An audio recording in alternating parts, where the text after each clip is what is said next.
Welcome back, little friends. I am Bidpai the storyteller. Tonight's tale comes from a deep green forest about a great proud lion and a very small rabbit with a very big idea. It is called Numskull and the Rabbit. Long ago, in a deep green forest of ancient trees and singing birds, all the animals lived together. Deer and boars, buffaloes and rabbits.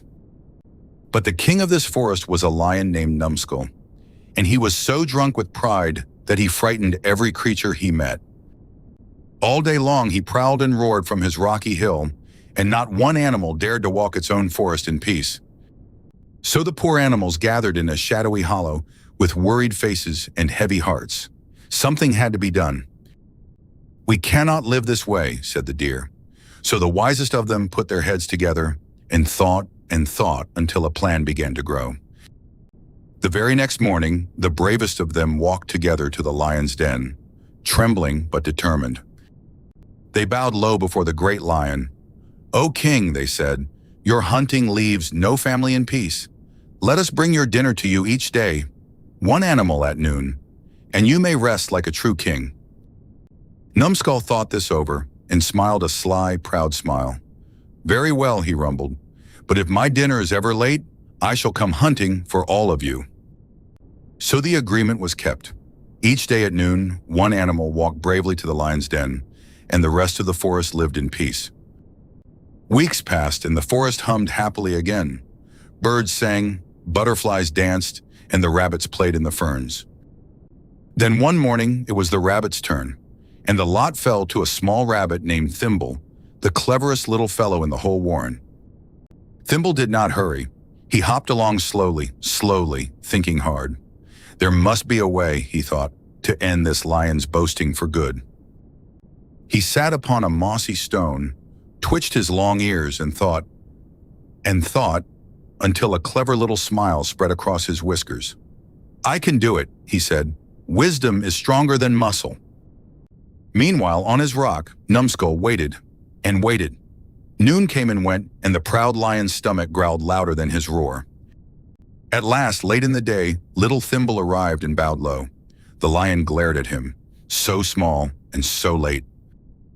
"You wretch," roared Numskull, stamping his palm.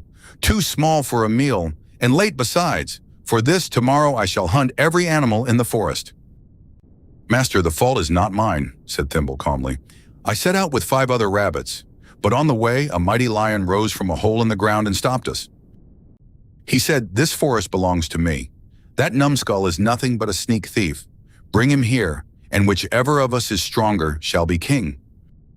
Numskull leapt to his feet, his mane bristling with fury. "A rival in my forest! Show me this thief at once," he thundered.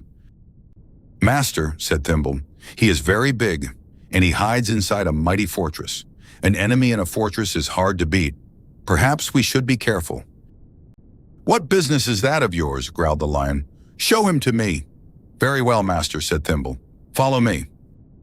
Through the winding forest they went, the little rabbit hopping ahead, the great lion crashing behind, until they came to an ancient stone well, deep in the woods. "His fortress lies down there," said Thimble, pointing over the mossy rim. "The moment he saw your majesty, that coward crawled right in." Numskull leaned over the well and peered into the dark water below. And there, glaring up at him, was a great fierce lion, his own reflection. Numskull roared with all his might, and from the well came a roar twice as loud, the echo, but the foolish lion thought his rival was roaring back.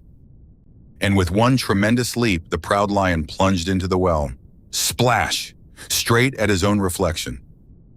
Soaked and dripping, his fine mane flat as a wet blanket, Numskull scrambled out of that well and ran, far away, and he never boasted in the forest again. Little Thimble hopped home with the glad news, and all the animals cheered and danced, for the cleverest little rabbit had saved them all. And so, little friends, remember, intelligence is power. A big roar and strong muscles are no match for a quick mind and a calm heart. Be like Thimble, small perhaps, but never too small to think. This week, will you use your strength or your smarts? Good night, and hop along happily.